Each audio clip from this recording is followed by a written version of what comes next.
Hi everyone, thanks for joining me and welcome to Sycamore and Cotton. This is Kathy and today's video is going to start out by giving these coasters, a set of 4 coasters, a new and updated look. One that is going to be very fresh and very springy and quite a bit different from the original look, which was a primitive look. I believe they had birdhouses on the front in primitive design. So what you saw me doing there was removing the cork off of the back. It was pretty dirty and I used a putty knife to just scrape that off. It came off really easily. Here I am separating the 2 plies of the napkin so that I'll only be using the top piece of the napkin.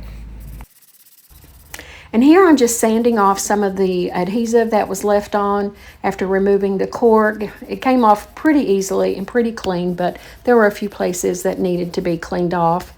And that was all on the back, of course, so it might not have mattered, but I wanted to make sure I have a nice clean back as much as I have with the front. I also wanted to do a little bit of sanding on the front. There was a design on it. It did not have any texture to it, but just to make sure that I had good adhesion and everything, I just did a little light sand on the front. And then I washed everything down to get any remaining grime off and any of the sanding dust. Now here I'm using Magnolia Home Paint. This is actually paint that a friend of mine who was moving out of town gave to me the other day. And when I opened it up, it was pretty dry, and I thought, oh, this is too thick to paint with, but it's chalk paint, so I should be able to thin it down. And I just kept adding water until I got a fine, a good texture, and it's working perfectly.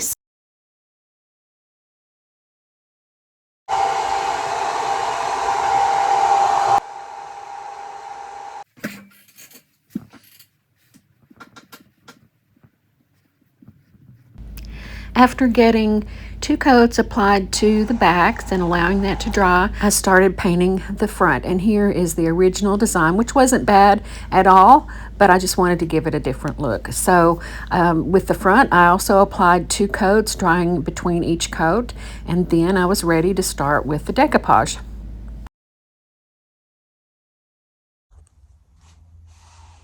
All right, and I have all 4 of them painted, front and back. And what I'm going to do here now is apply the Mod Podge. And I'm going to let the Mod Podge dry. And the technique that I'm using here is, once the Mod Podge has dried, I place the napkin over it with a piece of parchment paper between the coaster and the napkin that I'm Mod Podging, and then I'm going to iron it on flat. You get almost, well, virtually no wrinkles when you do it this way. So for something that's flat, like these coasters, I like to do this method.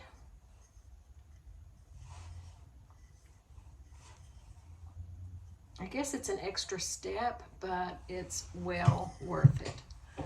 Leave me a comment and let me know if you've done this technique before.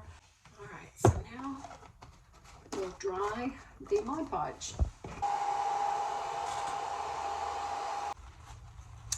Now I'm going to cut the napkin in the 4 sections just because, it's just the perfect size. I mean, there will be overhang, and we'll get that off by sanding it down to a smooth edge. But this is just easier to cut the napkin into the 4 squares that it was folded into. These napkins just say spring to me, but I actually saw someone made Christmas ornaments with these, and they looked beautiful. And actually, it's something I hope that I'll do this year.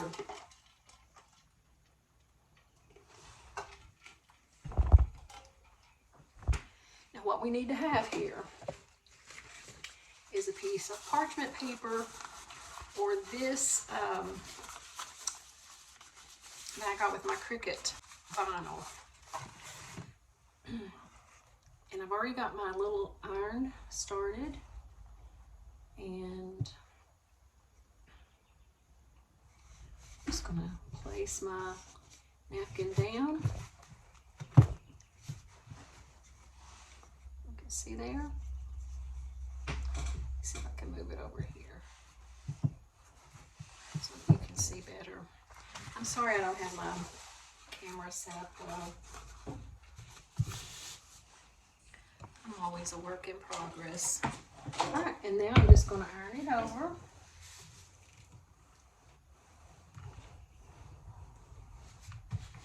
Making sure to get the edges really well. That was like a 10-second iron.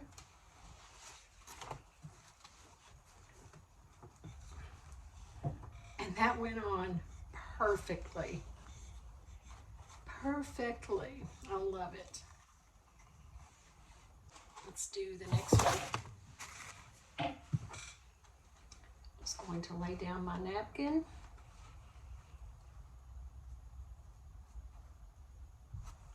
I had the setting on my iron on the highest setting, but I'm sure would have been okay to use it on the lower or the medium setting. You might have to do it just a little bit longer on the lower setting, but the medium I'm sure would have been fine. Over the entire piece. One of the things I want to comment about, when I was using the hairdryer to dry the Mod Podge, it was not drying it completely because it's a glue, and the glue softens with heat. So I turned the hairdryer on to cool. Look at that. Oh, it's so pretty. So pretty. I love these so much. Next, and another thing I love about these is that they are so fast and easy, you know? They're really fast and easy.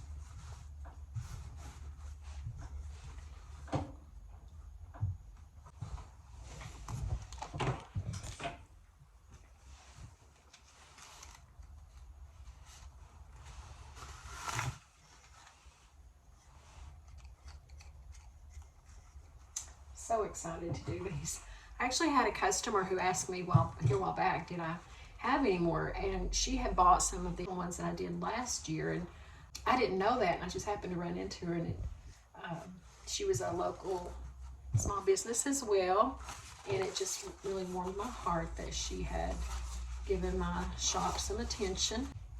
These are, you know, something, if you do craft fairs, these are really something nice that would sell, because, you know, you can do them inexpensively and have a under $20 gift for someone. So if you're doing a Mother's Day or Valentine's Day, you know, around that time of the year, which has already passed, or, you know, birthdays, anything really, for gift time. All right, so I've got all 4 of them. Napkins, Decoupage. I've just got some sandpaper here. So I'm just going to come around the edges, just very lightly, and sand down.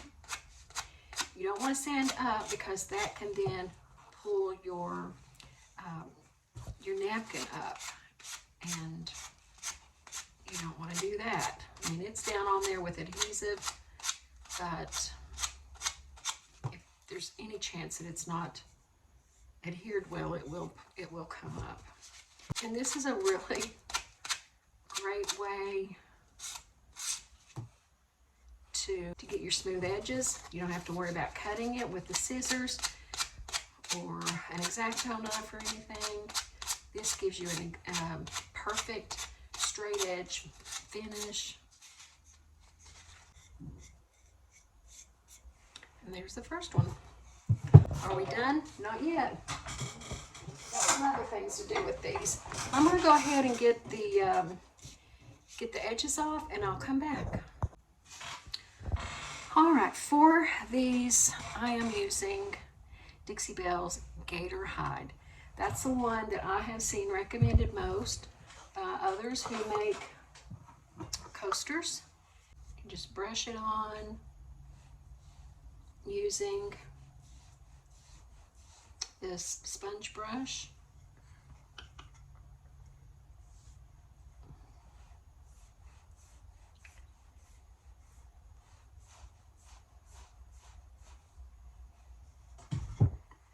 And you get a protection against water.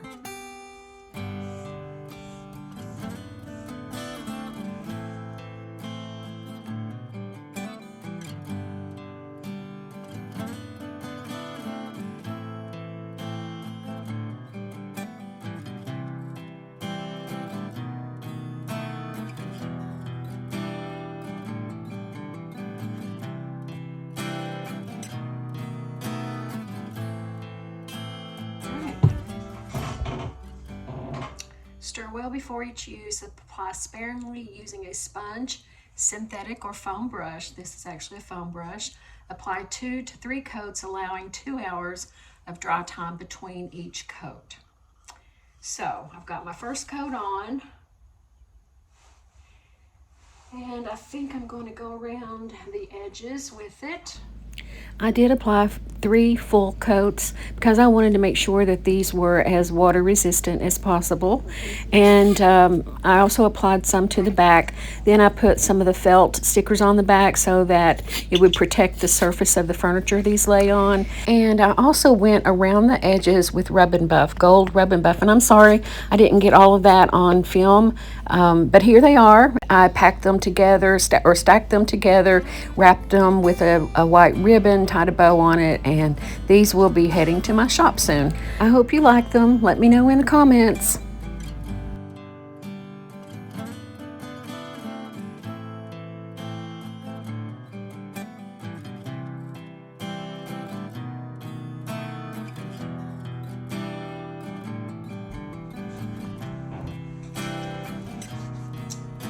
This beautiful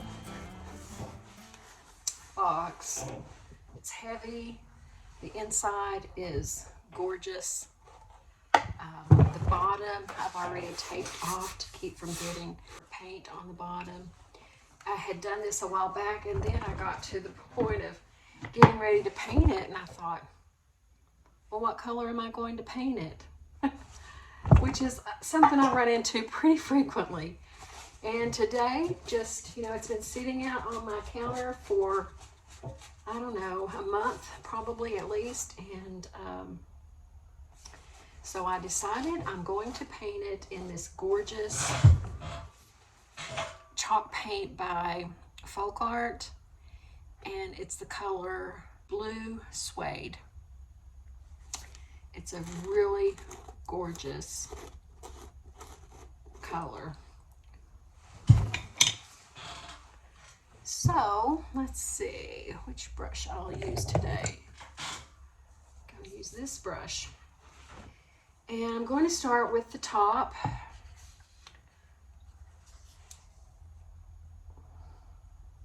If you're a crafter,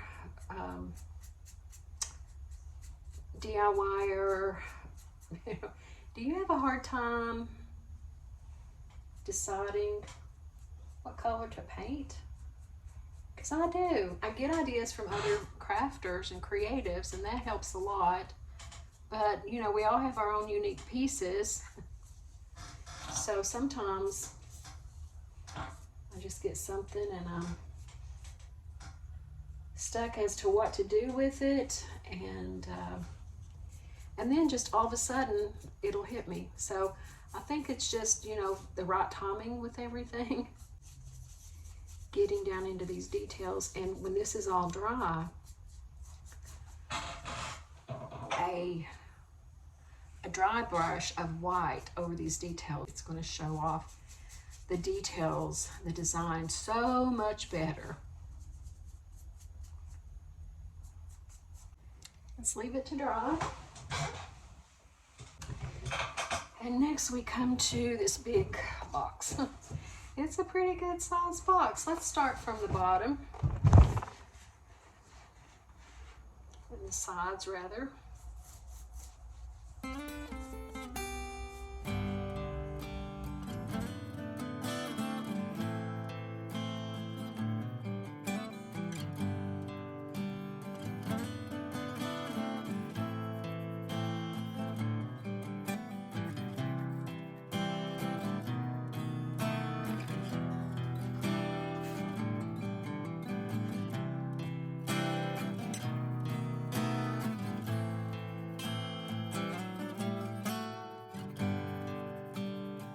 náutico sobre de acero y miel. Te fuiste cerrando para mover. Siempre estoy por saber qué hacer. Siempre estás por apagar mi cielo. Probar manzanas para hacerme cruel. After 2 coats of paint and it drying thoroughly overnight, I come in and decide I'm going to do that dry brush on it. And I'm using some of the chalk paint that I used in an earlier project. And I just, with this chip brush, I just barely got any paint on it. And then I dabbed off that even, and then just started painting across the design all around. And there's really no hard technique to this. You just go with a light hand. Make sure there's not a whole lot of paint on your brush. You can always go back and add more, but it's a lot harder to take off if you get a big blob of paint on there. And so that's what I'm doing here. I'm just very lightly brushing it on right now. I'm just going in one direction, but you'll see in a minute that I do come back. There we are right there, going up and down. Now I could have, and I thought about putting a dark wax on before applying the white, and I just didn't want to go to that trouble, to be honest. With a dark wax, you pretty much have to put on a clear wax prior to the dark wax, and I just didn't want to go to all that trouble, to be honest. I'm kind of lazy today, or actually I'm not lazy. I just want to get this finished, and this video finished, but I also want to get this finished and into one of my 2 booths. And as you can see, this is a pretty fast process. This project did not take long at all. And this is a really nice piece. It's heavy. It's very well made. The interior and the bottom are in really nice shape. There's no cleaning that had to be, done on the inside or the bottom. This is a really nice piece for a keepsake box or whatever that someone may want to use it for. Maybe just a decorative piece, or maybe something to keep things in. What would you use it for?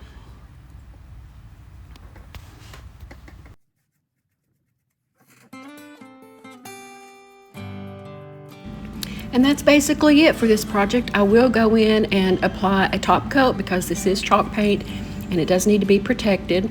I'll just put a clear top coat on, and I'll remove that orange tape on the bottom, and it's ready. So let me know what you think.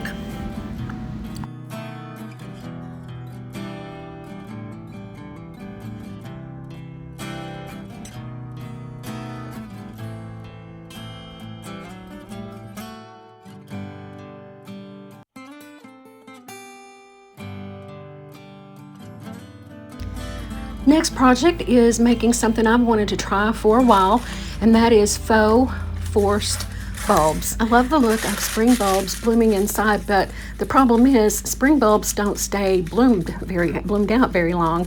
So I wanted to try these faux bulbs. Now the video that I watched to learn how to make them used styrofoam balls for the bulbs. I didn't have any, and I didn't want to buy any. I thought that maybe rolling up pieces of paper or wadding up a piece of newspaper and taping it up might work just as well, because we don't want to have a perfectly round bulb anyway, because that's not how they grow naturally. So this did work out really well for me, and I ended up making this arrangement using everything that I already had at home. So I started this with just taking about 1/4 of a full page newspaper. So when you open your newspaper up and you've got the left and the right sides, well, I tore that in half, and then I tore that piece in half. So that I was using about 1/4 of a full page.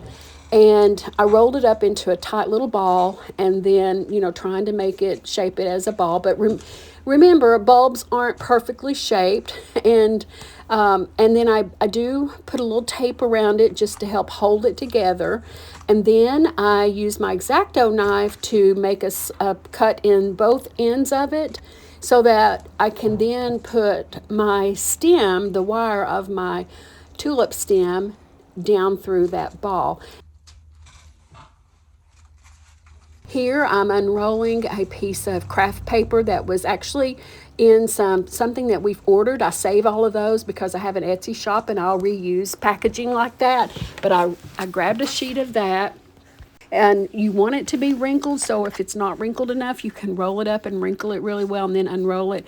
I put the stem through it, and here you see me putting Mod Podge around the ball part. And I'm doing that so that my craft paper will stick to it eventually once it's dried. And then I just take my hand and then just shape that craft paper around the paper ball that I made. And I kind of do a twist on it, twisting it so that the craft paper is twisted and it helps to hold it together at the top.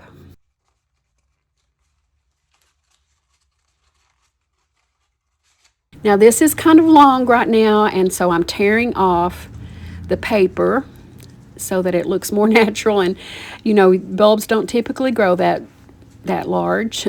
So I'm tearing off that excess paper, and I think I even after I've got it all put together, I go back and tear it some more because it's still really just too much there. Bulbs, what I've seen, don't typically have that much around the top.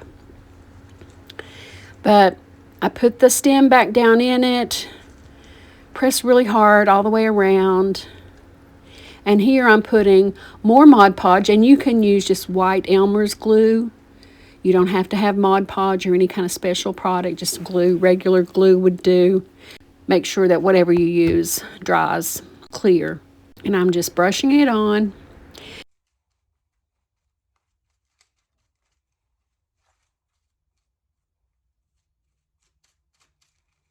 Again, I'm just twisting, twisting, twisting.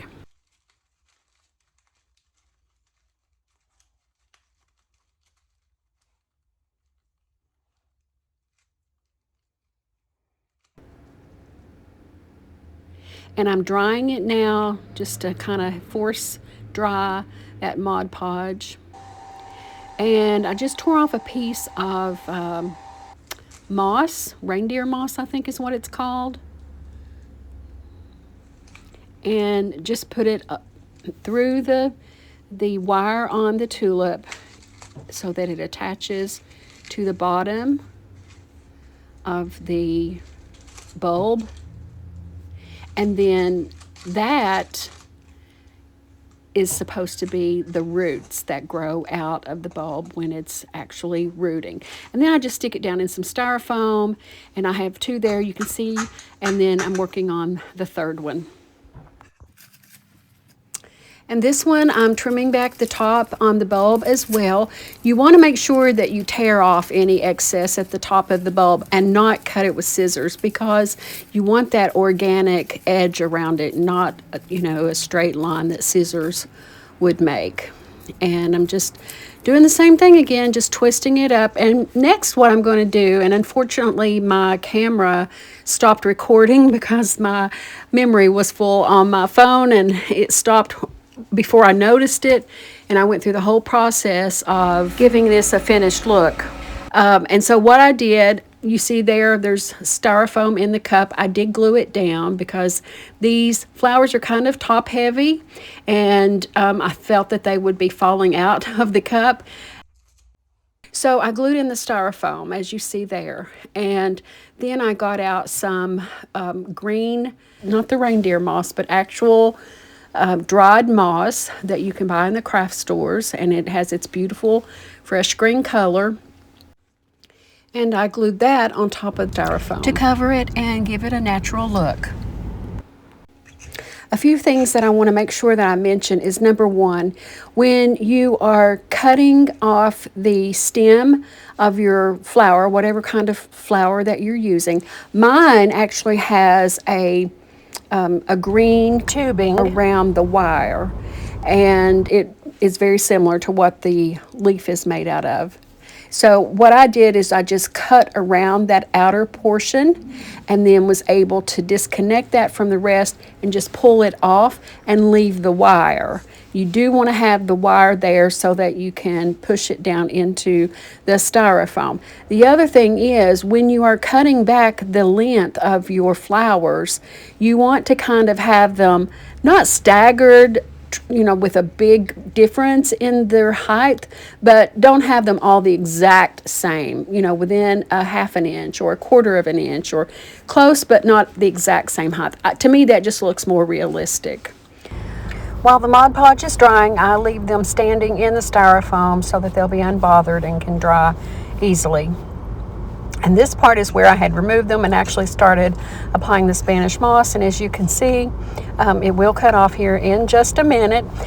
And one last thing that I did to the bulbs after the Mod Podge had pretty much dried was apply a brown wax, an antiquing wax. I used Waverly antiquing wax. You could also use a brown paint and just do a dry brush on it, but you want to just apply a little bit of that to give your bulbs a more realistic look. So here it is now, and I'm really happy with how it turned out, especially considering that I had not made these before, so it's my first try. And this is a really affordable project that if you're a crafter, you probably have most of the things on hand. I thrifted that little cup for about 99 cents. You could use any kind of vessel that you want to use. This was a fun, fast, and inexpensive project. It was easy to do. I had all of the items on hand. So this is my my touch of spring in the midst of winter, and I hope that you all enjoyed it, and let me know in the comments.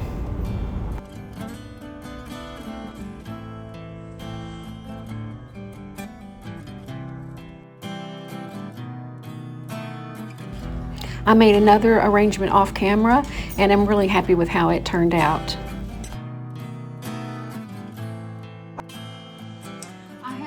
Cream and sugar set that I thrifted a while back, and it's been in my shop at the Emporium and it hasn't sold, and they're really just like restaurant quality, so nothing's really special about them, I guess, to attract people's attention. So I thought I would put transfers on them, and I still have some of these blue and white from Prima Redesign.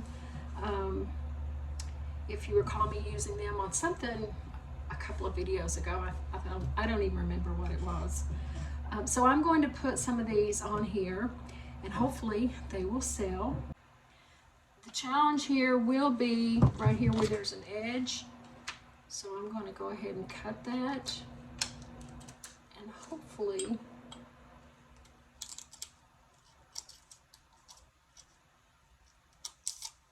deter any problems.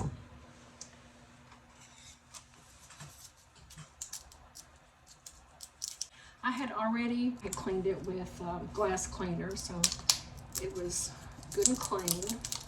You always want to make sure you do that before you put transfers down. Don't want any kind of dust or grime interfering with how your transfer lays down. If you've seen me before, you know I end up using my nails at some point.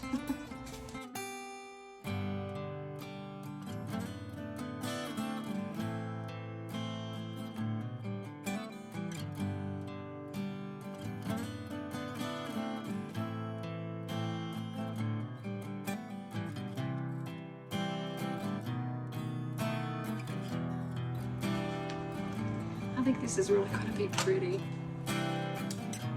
Putting transfers down on a flat surface is generally a whole lot easier than trying to apply them to a round surface, and especially when you've got something like these two pieces that have that edge around the middle part. So you just have to be a little bit more tedious with it, a little bit more cautious, but you can make it work.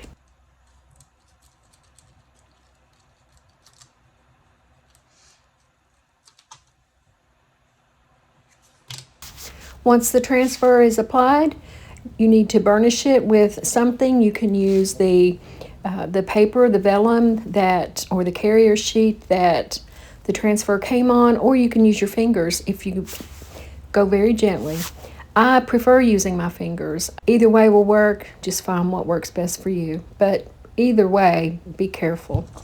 If there happens to be a tiny bit of an edge that's sticking up, it's possible for you to tear it. So just be cautious.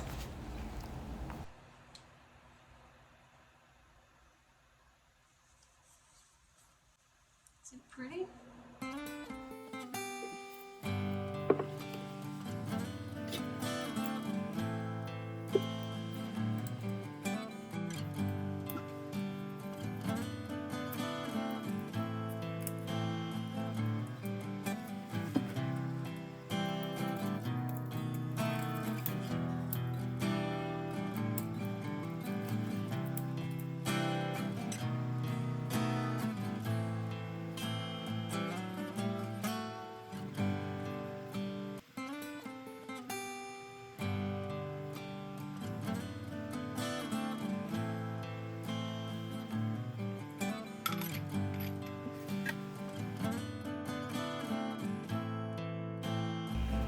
The last step for this project is to apply a top coat, and I'm using Dixie Belle's Gator Hide, and I'm using this particular product because it repels water.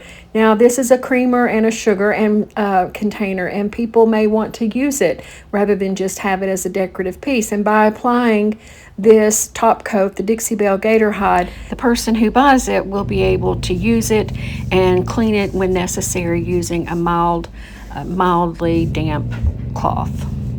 It's only going on the surface of the transfers, so it won't be in contact with the food, and it will protect the transfers as long as they are not submerged in water.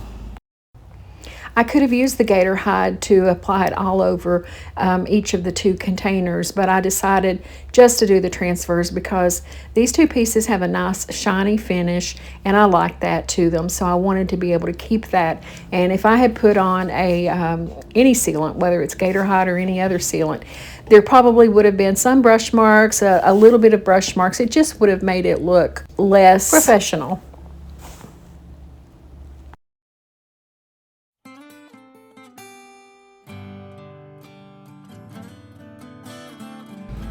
And here they are.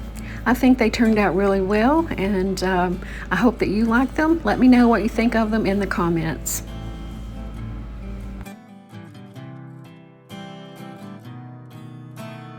Friends, thank you so much for watching. I really appreciate each of you. I appreciate your interest, and I appreciate your support. You are truly helping me make my dreams come true. So a heartfelt thank you to all of you, and I'll see you next time.